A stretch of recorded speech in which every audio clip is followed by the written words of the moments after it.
অপবিশ্বাসের fashion designer Mahfuz কাদরের ভাইয়া একসময় অপবিশ্বাসের fashion design করে থাকতেন, কিন্তু এখন প্রায় সময় দেখা যায় বুবলি আপুকে নিয়ে তার ফ্যাশন ডিজাইন করে থাকে বুবলি আপু। তাই বুবলি আপুকে নিয়ে সে অনেক সময় অনেক ভালো কথা বলে দেখছি। তারপরে এমনও বলছে যে বুবলি আপুর মতো এমন ভদ্র, এমন ভালো একটা মানুষ আমি দেখি নাই।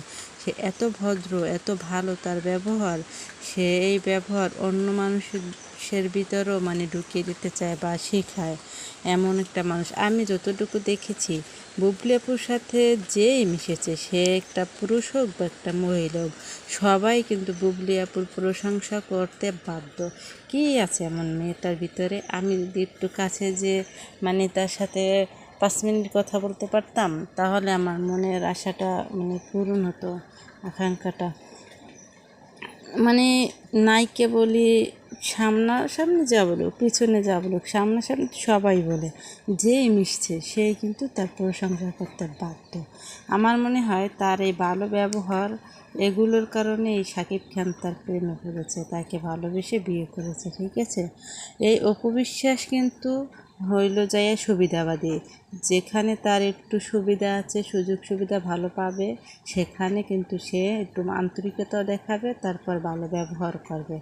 এই যে মাহফুজ কাদরি ভাইয়া কিছুদিন আগে কিন্তু একটা স্ট্যাটাস দিছিল, আমার মনে হয় এটা অপবিশ্বাসকে ইন্ডিকেট করে দিয়েছিল যে আপনি আমার যে ক্ষতি করেছেন তা আমি কখনোই বলবো না, এরকমের একটা স্ট্যাটাস দিছিল।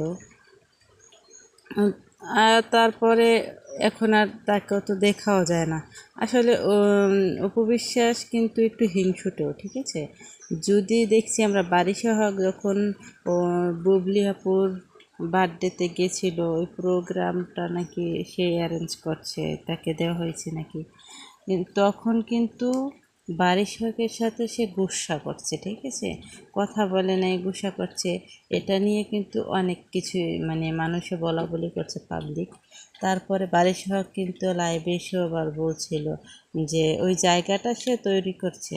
আসলে কি, বুবলি আপু তো রীতিমতো বিভিন্ন জায়গায় প্রোগ্রামে অ্যাটেন্ড করতে পারে না, বিভিন্ন দোকান বলেন যাই বলেন অ্যাটেন্ড করতে পারে না। আসলে মনে করেন আপনাকে যদি মাঝে মাঝে একটা জায়গায় পাওয়া যায়, তাহলে ওখানে পাওয়া যায় যায় না, এই লোকটাকে মানুষ বেশি একটা ডাকবে না, যে ওনাকে বলবে যে পাই না, না পাই এরকম।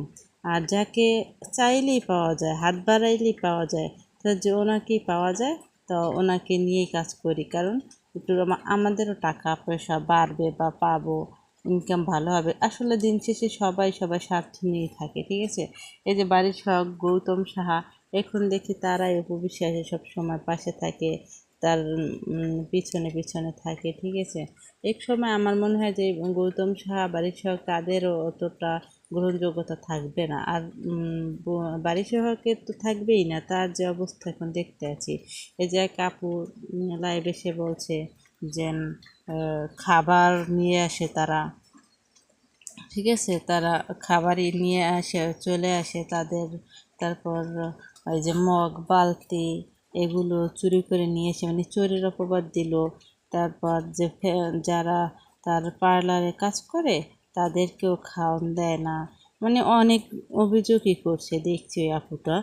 কিন্তু এগুলো তারপর অনেকে আছে যে বলছে অল্প টাকা, সেই জন্য তারা ব্র্যান্ড প্রমোট করতে যায় না, ফিতে কাটতে যায় না। হ্যাঁ, তার বিভিন্ন জনের বিভিন্ন কি বলে ওটাকে, অভিযোগ।